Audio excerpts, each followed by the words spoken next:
Mind management, not time management. This video is based on key insights from the book Mind Management, Not Time Management by David Kadavy. Chapter 1, Mind Management, Not Time Management. In his book, David Kadavy shares his journey from being a time management enthusiast to realizing the importance of mind management for true productivity.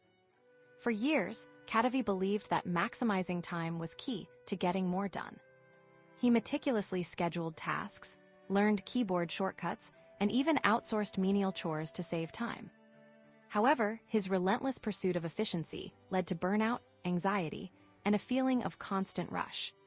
Kadavy's turning point came when he struggled to write his first book under a tight deadline. Despite employing every time management trick in the book, he still fell short. It wasn't until a casual chat with a stranger in Costa Rica that he found relief. This encounter, coupled with encouragement from a friend, allowed him to finally make progress on his book. This experience made Kadavy realize that time management wasn't the solution. Instead, managing his mind and mental state was crucial for productivity. He noticed that his creative breakthroughs happened unexpectedly, not because of extra time, but due to being in the right mental frame. Kadavy argues that in today's world, following a series of steps isn't enough. With advancements in AI and automation, jobs involving narrow tasks are at risk. The key to future-proof productivity is not speed or efficiency, but creativity. Creativity, defined as coming up with something both novel and useful, is immune to automation. The concept of time management originated from Frederick Taylor's scientific management in the late 1800s. Taylor's methods revolutionized productivity by treating time as a production unit. Workers were instructed to move chunks of iron efficiently, and their productivity soared. However, Taylor also understood that too much work without rest led to diminishing returns. In modern times, we continue to view time as a precious resource, often prioritizing events over empty spaces in our schedules. We multitask, speed read, and rush through tasks to save time, leading to what Kadavy calls time worship. This obsession with time can negatively impact our health and relationships, causing stress and decreased creativity. Kadavy suggests that instead of focusing on time management, we should prioritize mind management. By cultivating mental states conducive to creative thinking, we can achieve more with less time spent. This shift in perspective allows us to embrace the complexity and unpredictability of creative tasks, turning potential challenges into opportunities for growth and innovation. David Kadavy, a writer with expertise in creativity and productivity, argues against the conventional wisdom of time management. He suggests that our culture often views unplanned or unused time as wasteful, but this perspective is flawed. Kadavy contends that time, like money, can yield returns if saved and utilized wisely. In his chapter, Kadavy presents the idea that leaving time unscheduled offers benefits for future productivity. He uses examples from successful individuals such as Bill Gates, Stephen King, Elizabeth Bishop, and Malcolm Gladwell to illustrate this point. These authors often took breaks or allowed their minds to wander, leading to creative breakthroughs that propelled them to success. Kadavy criticizes the common misconception that all hours in a day are equal, a notion he disputes based on his collaboration with behavioral scientist Dan Ariely.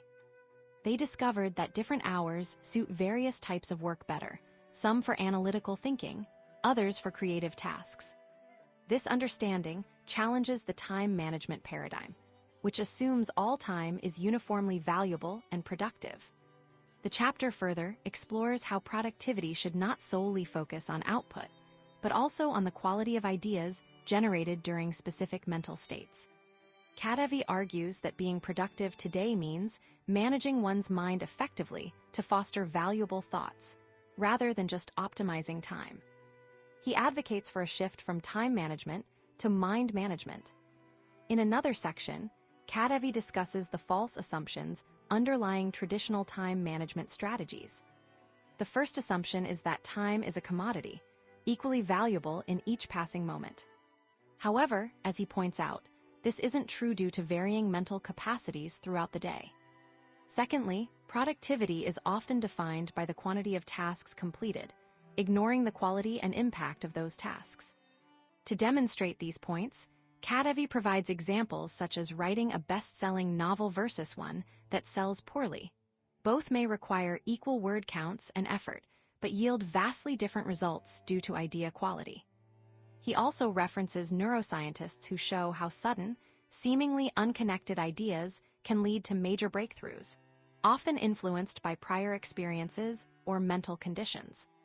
Kadavy introduces the concept of mind management, suggesting it's about setting the stage for valuable thoughts and ideas to emerge, similar to nurturing a seed to grow into a healthy plant.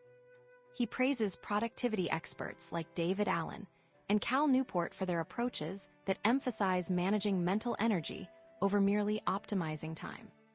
The author then shares his personal journey, revealing how he moved to Colombia to enhance his creative output. This decision was driven by his observation that his best work occurred during his stay in Medellin, despite initial uncertainty about why this was the case. Kadavy's story underscores the importance of understanding one's unique, creative sweet spot, the optimal environment or mental state for producing high-quality work. Throughout his book, Kadavy plans to delve deeper into these concepts, aiming to help readers understand and harness their creative energy more effectively than traditional time management methods allow. He envisions a future where societal structures, from schools to offices, adapt to respect and foster this crucial mental resource. Chapter 2: Creative Sweet Spot. David Kadavy, a writer with a knack for simplifying complex ideas, moves to Medellin, Colombia. He chooses this place for its low cost of living and the freedom it offers him to focus on his writing without many distractions. His apartment is minimalistic, filled mainly with essentials, as he's more interested in mental clarity than material possessions. Kadavy explains that effective creative work involves a balance between two types of thinking: divergent and convergent. Divergent thinking generates many ideas, while convergent thinking narrows down those ideas into a clear, focused solution. Writing, for instance, starts with broad exploration, divergent, but then requires choosing specific words and structures, convergent. To do his best creative work, Kadavy needs to find his creative sweet spot. This spot is the optimal time and environment where he can generate good ideas and turn them into finished products.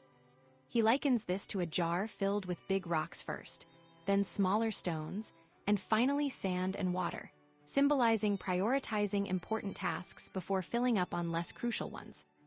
Kadavy uses the concept of word triads, simple puzzles solved through divergent thinking, to illustrate how insights often occur suddenly. Neuroscientists have observed that solving these puzzles triggers a burst of activity in the right side of the brain, much like a light bulb moment or an aha realization. However, not all ideas are good ones. Kadavy explains that while divergent thinking can produce many novel ideas, convergent thinking is necessary to filter these ideas and turn them into useful products. He uses the example of Reese's peanut butter cups, where combining peanut butter with chocolate, a novel idea, also results in a delicious product, a useful one. To find his creative sweet spot, Kadavy needs to identify when less obvious connections in his brain have the chance to shine. He realizes that all hours aren't equal. Writing for long stretches without breaks can lead to exhaustion and diminishing returns.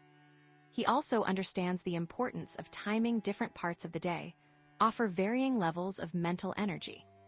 Kadavy reveals that the prefrontal cortex, often referred to as the CEO of the brain due to its role in decision-making and self-control, can interfere with creative thinking by enforcing rules and suppressing random associations.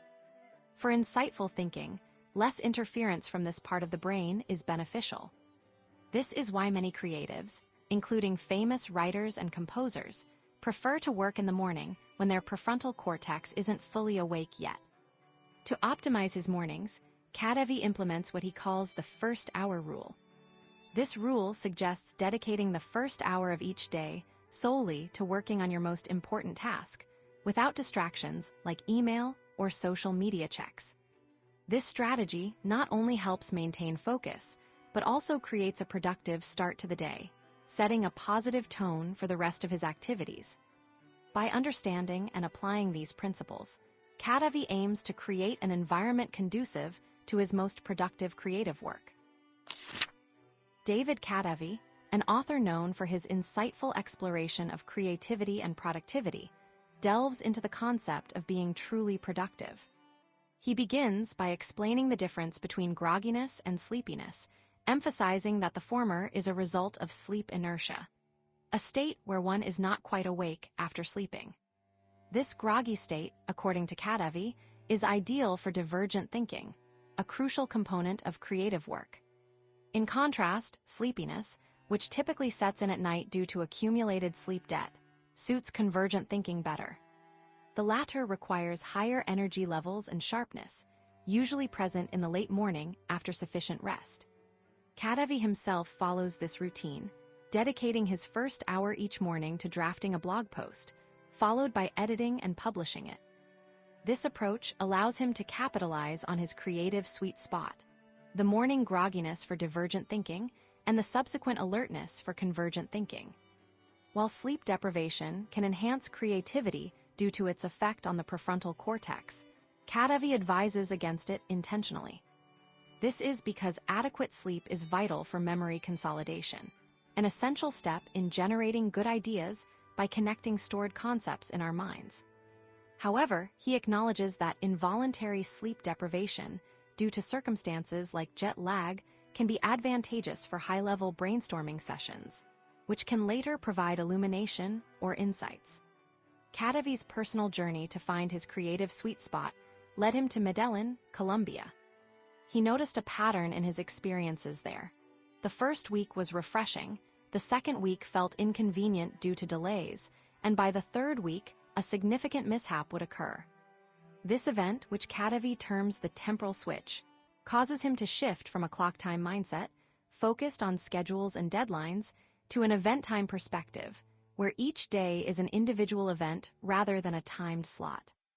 This shift, common in many Colombian cultures, promotes a positive mood and reduces time pressure, both of which are beneficial for creative thinking. Kadavy argues that while clock time approaches can boost efficiency, as seen in Frederick Taylor's scientific management methods, event time strategies foster effectiveness by accommodating the unpredictable nature of insight-based problem solving. Research supports this, showing that an event time approach enhances positive emotions and is thus more conducive to creative thinking. Conversely, excessive busyness, a state characterized by time pressure and a packed schedule, can significantly diminish creativity, both on the day it occurs and in the following days. Kadavy suggests that our current perception of time as a strict, linear construct is relatively new and largely shaped by industrial-era management practices. He encourages viewing time not as a finite resource to be filled, but as a flexible guide for living a fulfilling life. To maximize productivity, Kadavy proposes the first-hour rule, dedicating the first hour of each morning to creative work during one's peak groggy state. Yet, he emphasizes that striking a balance between clock time and event time approaches is key. While clock time is suitable for efficiency and focusing on tasks, event time facilitates divergent thinking necessary for creativity. Over time, Kadavy found this routine quadrupled his productivity, leading to the publication of over 80,000 words in a single year, equivalent to 2 books. His online following also quadrupled, and his work was featured on major websites, demonstrating that managing creative energy effectively can yield high-quality output. In essence, Kadavy's narrative underscores the importance of aligning one's productivity methods with their individual creative cycles and mental state, rather than adhering strictly to a predefined schedule or time management system. By understanding and leveraging the interplay between grogginess, sleepiness, divergent thinking, and convergent thinking, individuals can significantly enhance their creative output and overall productivity. Chapter 3: the 4 stages of creativity. David Kadavy, in his writing, explains the concept of true productivity through the lens of creativity and its stages. On February 14, 2011, he describes setting up a research station in his living room, filled with books, sticky notes, and a whiteboard, all in preparation for his first book. This ritual was crucial, as he understood that writing wasn't just about putting words on paper. It was also about preparing the mind. Kadavy introduces the idea of the 4 stages of creativity, which he learned about years after writing his book. These stages, preparation, incubation, illumination, and verification, help explain why creative ideas often come unexpectedly, like a sudden flash of thought.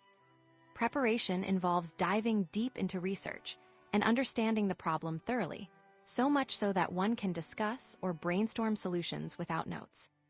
This stage is about turning the problem over from all angles until it's familiar, much like Helmholtz described. Incubation follows preparation, a period of rest where the mind recovers from the mental fatigue of intense work. It's during this time that ideas often pop up unexpectedly, whether while taking a shower, playing catch, or even waiting in line at the grocery store. Illumination is the aha moment, the sudden realization of a solution without effort. It's the flash of insight that makes creativity seem mysterious. Verification is the final stage, where the idea is evaluated for accuracy and completeness. This could involve checking facts, correcting grammar, or refining details. Kadavy also connects these stages to screenwriting, a field he mastered.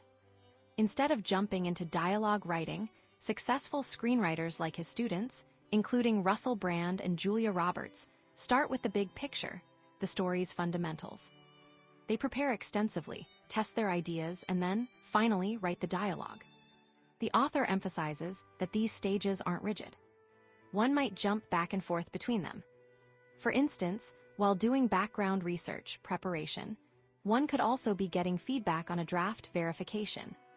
Creativity, Kadavy suggests, is about managing short-term memory effectively.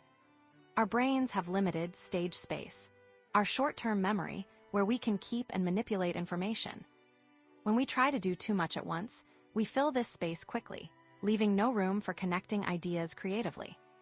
By dedicating time to preparation, researching, and understanding thoroughly, we free up our short-term memory. This allows us to then engage in illumination, the eureka moments of insight during writing sessions. The rest of the time, during incubation, like sleeping or relaxing, ideas simmer in our long-term memory, ripe for connection and application. Kadavy encourages readers not to stress over creative blocks.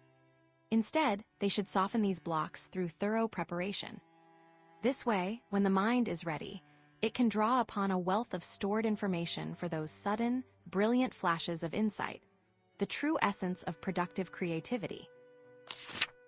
David Kadavy, in his exploration of productivity, debunks the myths surrounding famous creative figures like Michelangelo and Paul McCartney.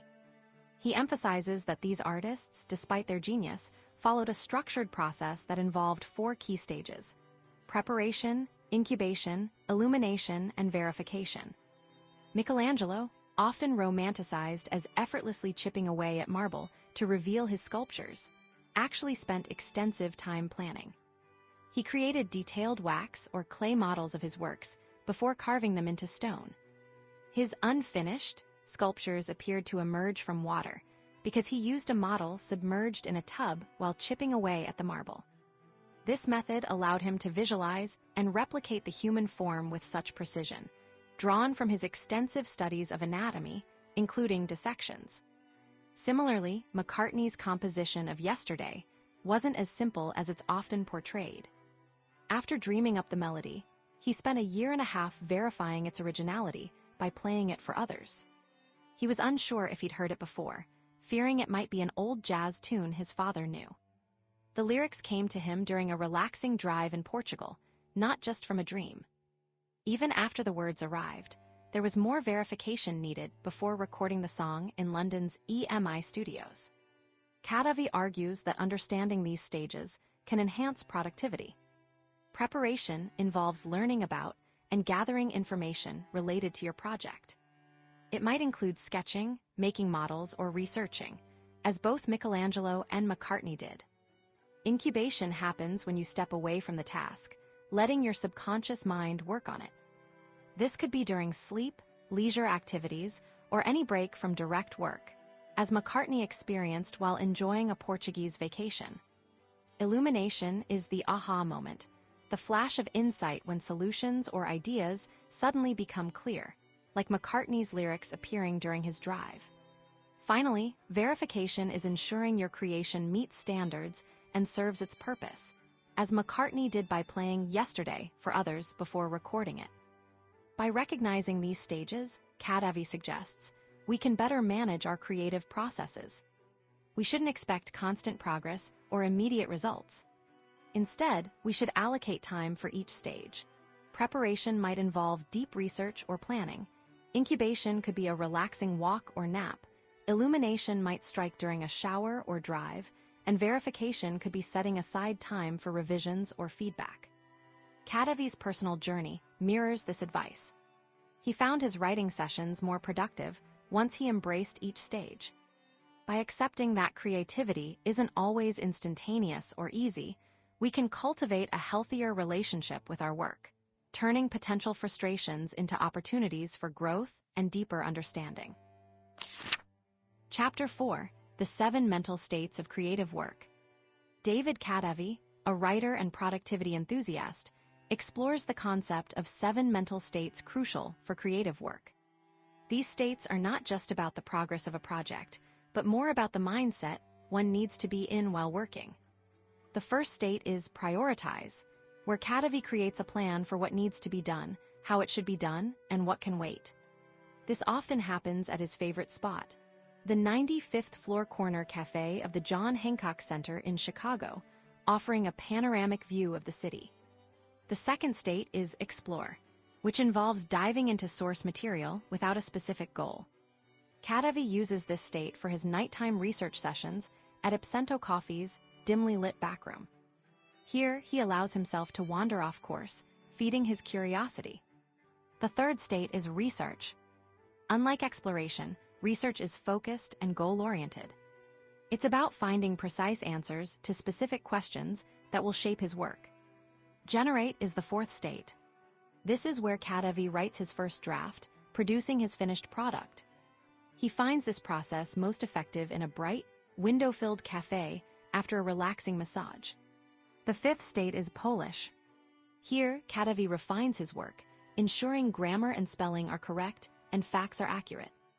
This often happens at the same coffee shop with a view, where he can focus on making his writing ship-ready. Administrate is the sixth state, dealing with mundane tasks necessary for creative work, but not part of the creative process itself. Kadavy takes care of these chores in the John Hancock Center Cafe, using the view to distract him from less enjoyable tasks. Lastly, there's recharge. This state is about rest and recovery, crucial for maintaining productivity over time. Kadavy recharges through activities like a hot bath or watching an episode of Curb Your Enthusiasm.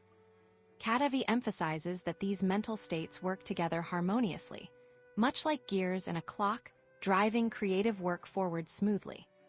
He stresses the importance of matching one's mood to the task at hand, rather than forcing tasks into a single, deep work mold. He also mentions Cal Newport's concept of different flavors of deep work, acknowledging that within any profession, there are various types of concentrated, focused work requiring distinct mental approaches. For instance, while writing a book might be generate work, reading and gathering ideas could be explore or even research. To apply these states effectively, Kadavy advises starting with the generate state and building around it. One should identify their creative sweet spot, a combination of task and mental state that works best for them. Journaling can help track which tasks align with which mental states. Being aware of one's current mental state and matching tasks to it can prevent creative blocks and enhance productivity. Kadavy also warns about the fuzzy borders between these states. For example, what might seem like generate work could actually benefit from an explore mindset. He uses choreographer Twyla Tharp's process as an example, where she filled boxes with diverse items to inspire her dance projects, a blend of exploration and generation. In conclusion, understanding and harnessing these 7 mental states can significantly improve productivity in creative work. It's not just about managing time, but also about effectively managing one's mindset for different tasks. David Kadavy, in his chapter, explores how choosing the right tools and environments can significantly enhance productivity by aligning with specific mental states. He introduces 2 types of tools, grippy and slippy. Grippy tools, like a notebook and pen, help focus on tasks without distractions. They're excellent for exploratory writing or idea generation because they limit options, preventing users from getting sidetracked. However, these tools might slow down the final product's creation since they don't easily transform ideas into polished work. On the other hand, slippy tools, such as a laptop, allow for rapid content production but are prone to distractions. They're ideal for the generating and polishing stages, where speed and efficiency matter. Yet, they can lead users astray with internet browsing or social media. Kadavy emphasizes that every tool has a symbiotic relationship with our abilities. For instance, a chimpanzee fishing for ants with a stick can't use its hand for other tasks while holding the stick. Similarly, using any tool makes some tasks easier and others harder. To illustrate, Kadavy uses a portable word processor called AlphaSmart Neo. It's designed solely for writing, making it both slippy, easy to write, and grippy, limited features prevent distractions. It's perfect for exploratory writing sessions, where the main goal is to jot down ideas without worrying about perfection. He also shares how adjusting existing tools can encourage certain mental states. For example, he writes on a tablet with an external keyboard, which slows switching applications compared to a laptop, keeping him in a generating mindset. He limits the tablet's capabilities by not allowing social media or notifications, further reducing distractions. Kadavy delves into environmental psychology, explaining how surroundings affect creative thinking. According to architect Donald M. Ratner and concepts like construal level theory and prospect refuge theory, different spaces evoke distinct mental states. Open spaces with views encourage broad, big-picture thinking, while enclosed spaces foster detailed, analytical thought. Noise levels also play a role. While quiet seems optimal for creativity, research suggests that a subtle 70 decibel noise, like indistinct chatter, can boost idea generation without causing distraction. Body position matters too. Sitting might hinder divergent thinking, while standing or reclining could enhance it. Many famous thinkers, from René Descartes to Frida Kahlo, worked in comfortable, less formal settings like beds, proving that changing one's physical posture can shift mental states. Kadavy underscores that while scientific findings guide environment adjustments for specific thinking, individual responses may vary. For instance, he prefers a private, quiet space with dim lighting for focused work, contrary to the general creative thinking advice of open spaces and brightness. Ultimately, Kadavy advises tailoring routines to personal experiences and relationships. These could be simple actions, like an executive feeling in flow while playing catch with his son, or using a specific mug for writing. By associating such cues with desired mental states, one can trigger the right state for any task, enhancing productivity and creativity. Chapter 5: Creative Cycles. David Kadavy, a writer and artist, delved into the concept of productivity through his personal experiences. He noticed how his mental energy fluctuated throughout the day and week, leading him to develop what he calls creative cycles. These cycles are intentional progressions of focus and release, designed to maximize creative potential. Kadavy's journey began in San Francisco, where he worked long hours on a startup that wasn't succeeding. Feeling the need for isolation and quiet, he decided to move to Chicago. This change allowed him to enter an extended explore phase, spending his days reading and working on projects without external distractions. He realized that productivity isn't just about the number of hours worked, but also about quality and effectiveness. By shifting his schedule, Kadavy found that he could work more efficiently during the quiet hours of the night when others were sleeping. This was his way of harnessing cultural rhythms to boost his productivity. Kadavy emphasized the importance of understanding and aligning one's tasks with natural energy fluctuations. He noted that everyone has unique peaks in creative energy, which can vary based on personal preferences, biological clocks, and external factors like seasons or social norms. He suggested adopting a weekly routine instead of a daily one to better accommodate these energy shifts. For instance, Kadavy found that mornings were his most creative time, so he reserved them for his most challenging tasks. As the week progressed, he dedicated afternoons to revising and administrating work when his energy naturally waned. Kadavy also highlighted the value of establishing rules to streamline productivity.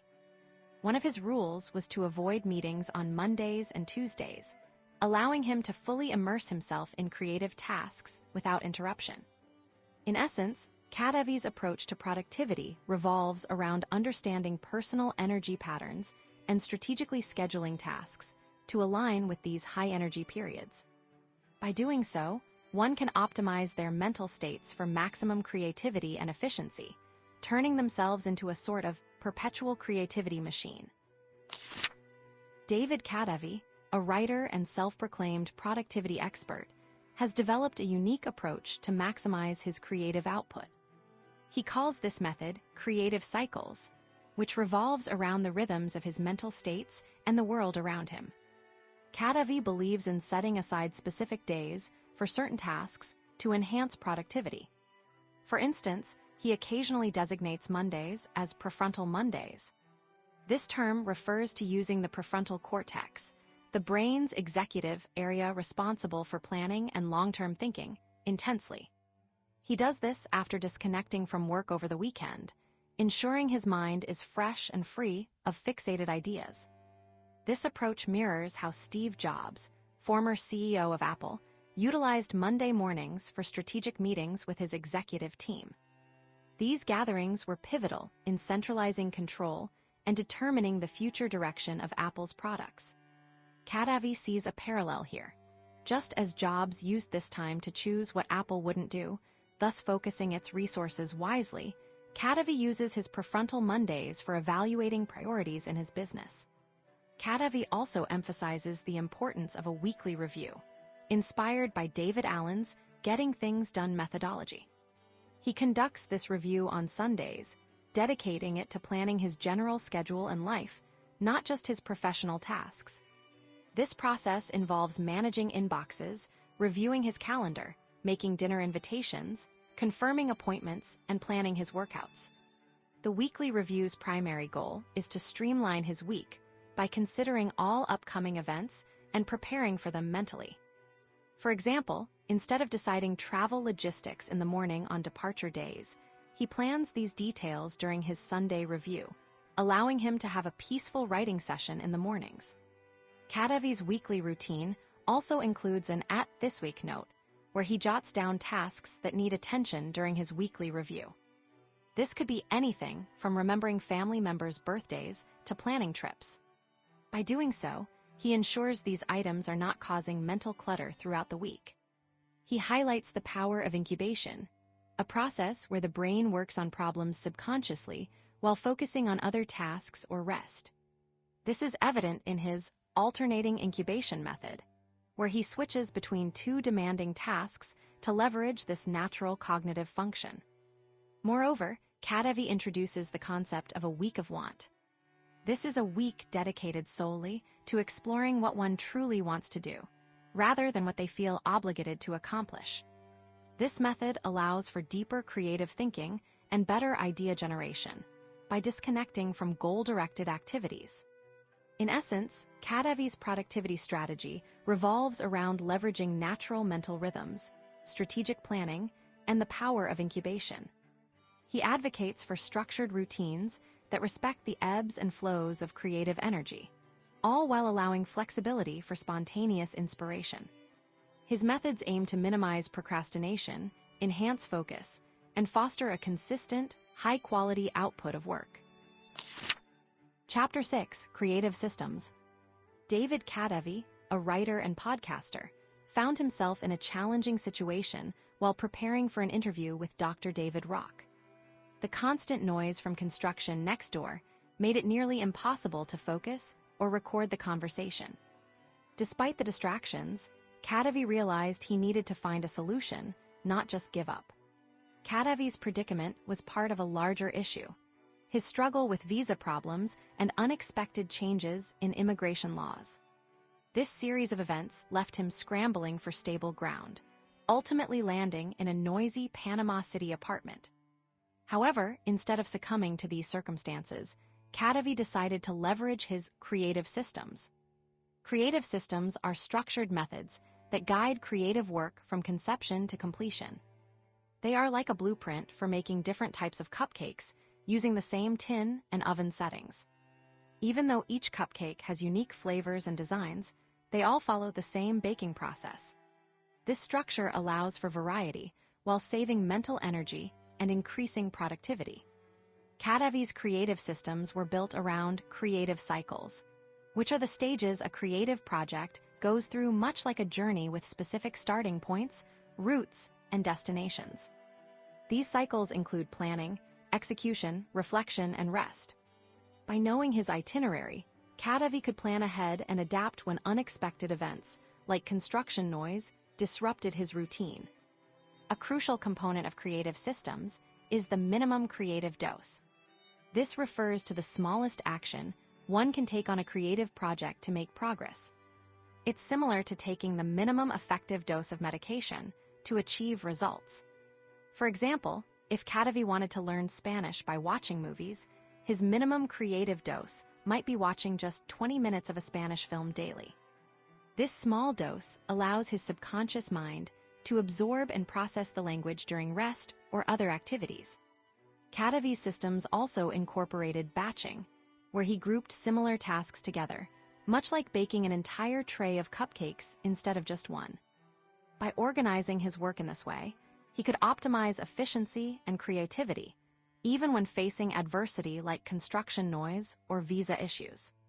In essence, Kadavy's story illustrates how establishing structured yet flexible systems can enhance productivity, especially during creative endeavors. His experiences show that having a plan, no matter how detailed or rough, is invaluable for managing unpredictable circumstances and achieving one's goals. By implementing creative systems, Kadavy found ways to overcome obstacles and maintain his podcast production schedule, even when life threw unexpected challenges his way. David Kadavy discovered a powerful productivity method through repetition and creative systems. At first, he struggled to write intro scripts for his podcast episodes, often spending hours listening and trying to come up with insights. However, he learned that breaking the process into smaller steps made it easier. Kadavy started by listening to each interview multiple times while doing other activities like cooking or walking. He called this multi-channel multitasking because different mental channels were engaged simultaneously. By the third listen, he intuitively understood which parts of the conversation were important or needed editing. He didn't force himself to focus during these listens. Instead, he let his mind absorb the content over time, a process he termed incubation. This method allowed him to develop a sense of what was interesting or necessary in each interview. He found that by the third listen, he could understand the interview at a faster speed without missing details. Once he had this background knowledge, Kadavy would jot down quick notes on his mobile device during subsequent listens. This way, when it came time to write the actual script, most of the hard work was already done. He likened this approach to minimum creative dose, which respects mental cycles and creative rhythms. This system wasn't just beneficial for finding insights, it also aided in writing the scripts themselves. Kadavy divided the script-writing process into several tasks in his to-do list, each with its own due date to allow for incubation. He would spend only 5 minutes drafting the intro script, broken down into 3 short bursts over time. This method, once refined, significantly reduce the total time and effort required for producing each episode. Kadavy's key takeaway was that repetition is a potent productivity tool. It allows for the creation of creative systems, which can be applied to any recurring task or project. By establishing routines and constraints, one can automate parts of the process, freeing up mental energy for more challenging tasks. For instance, when producing his podcast initially, Kadavy had to make numerous decisions each week, from setting up recording equipment to publishing the episode. Now, with well-established systems, these tasks run smoothly in the background, enabling him to focus on higher priority projects during his creative sweet spot, his most productive mental state. His method also applies to larger projects. Once he formalizes a creative system for a specific type of work, like writing a book, he can reuse and refine it, saving energy and maintaining quality. This approach transforms the project from a front-burner task requiring constant attention to a back-burner process that simmers with minimal effort once set up correctly. In essence, David Kadavy's journey teaches us that productivity isn't just about working hard.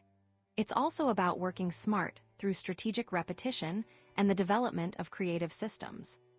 These methods not only streamline our work, but also enhance our mental capacity for more demanding tasks. Chapter 7, Creating in Chaos. David Kadavy's chapter, Creating in Chaos, delves into the theme of productivity amidst life's turbulence. The narrative begins with Kadavy's immersive writing sessions in Medellin, Colombia, where he feels a profound sense of focus and creativity. He's on the cusp of finalizing his book, a guide to managing creative energy for an uninterrupted artistic life. Suddenly, Kadavy's tranquil routine is disrupted when he learns about his mother's critical health condition in Phoenix, Arizona. She has suffered a spontaneous brain hemorrhage and is in a deep coma. This news forces him to grapple with the unpredictability of life, realizing that plans can quickly unravel. Kadavy finds himself in a hot, unfamiliar environment, battling worry and grief. His usual morning writing ritual seems impossible, yet he understands the importance of maintaining his creative flow.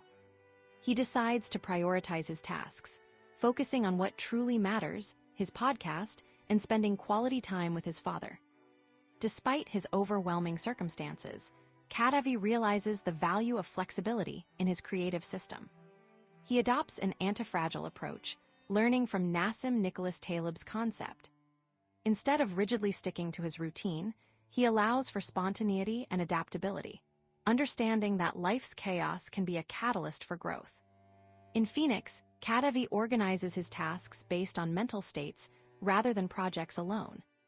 He uses tags in his task management system to categorize tasks by the required mindset, whether it's prioritizing, exploring ideas, or simply recharging. This way, he can efficiently use whatever mental energy he has, even when grieving and worried. The chapter highlights Kadavy's determination to keep his podcast going despite the chaos. He decides to write intros using stream of consciousness writing, a method he learned from screenwriter John Bokenkamp. This technique allows him to produce content even when his creative energy is drained. Kadavy also shares his strategy of doing what you can with what you have. Despite the stress and lack of mental capacity due to his mother's condition, he commits to writing 250 words for his book each day.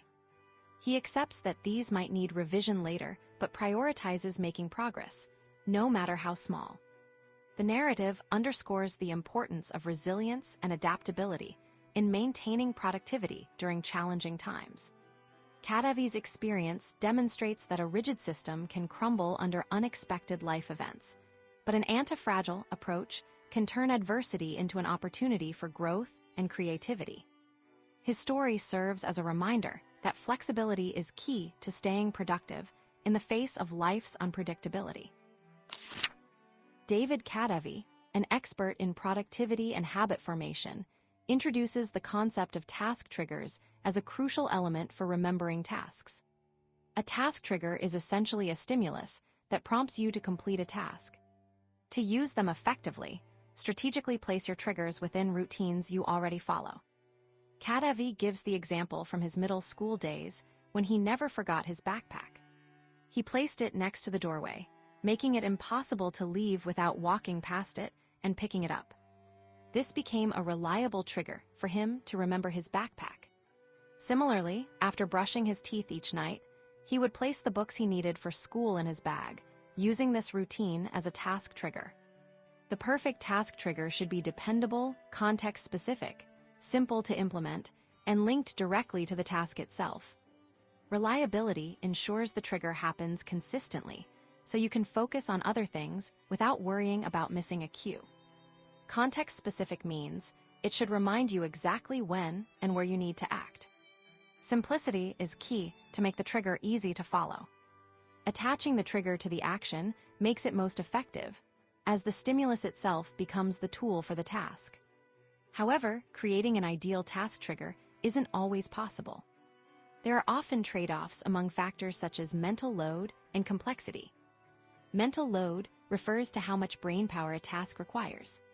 For instance, Kadavy initially forgot his lunch occasionally because remembering to grab it involved more steps and mental effort than simply placing his backpack by the door. Complexity comes into play when deciding how to implement your triggers. In today's world, smartphones could serve as excellent task triggers, sending notifications just before you need to leave for school. But Kadavy didn't have a smartphone during his middle school years. Instead, he cleverly used habit stacking, pairing one routine, like brushing his teeth, with another, remembering his lunch. This is what behavioral scientist B.J. Fogg calls anchoring, and it's a technique popularized by James Clear in his book, Atomic Habits. Another factor to consider when setting up task triggers is distraction risk. Opening the fridge, for example, can lead to forgetting why you entered the kitchen due to the doorway effect, our tendency to forget things when crossing a threshold. Using a smartphone as a trigger could also be risky if it distracts you with notifications or if touching it diverts your attention. Kadavy uses his creative cascade of inboxes, each connected by task triggers, to manage his tasks efficiently. One such trigger is thinking about something, which prompts him to jot it down in his notebook. This note-taking habit then leads to other actions like transferring ideas to relevant inboxes within the system, ultimately streamlining his workflow. Initially, Kadavy found writing down every thought stressful because he felt obligated to act on them immediately. But he realized this anxiety stemmed from his mindset, not the task itself.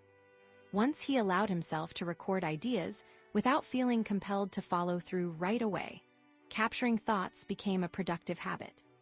Kadavy introduces the concept of creative simmer to describe tasks requiring minimal mental energy, yet still incubating in the background.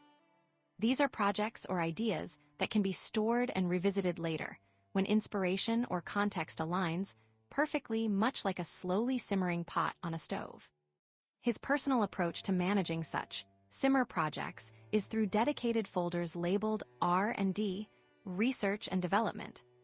This system allows him to keep track of ideas without feeling pressured to execute them immediately, keeping his mental energy focused on current tasks while still nurturing potential future projects. Throughout a challenging period with his mother's health crisis, Kadavy maintained productivity by relying on his established systems and habits. He continued producing his podcast and newsletter weekly, and steadily worked on his book using the right 250 words a day method. This strategy left him with enough mental bandwidth for other aspects of life, enhancing both his writing quality and overall well-being. On returning to Medellin after the crisis, Kadavy adjusted his morning routine slightly. Despite the recent trials, he found joy in simple pleasures like stepping outside and savoring fresh air. This renewed appreciation for life's little moments bolstered his confidence, enabling him to write more effectively than before. By balancing his creative output with adequate rest and enjoyment of daily life, Kadavy demonstrates that true productivity isn't just about doing more. It's also about creating space for growth and contentment in one's routine. And that brings us to the end of our summary of this book. I hope you found it insightful and valuable. If you enjoyed this video, hit like and subscribe for more. Your support helps us bring you more great content. Thanks for watching.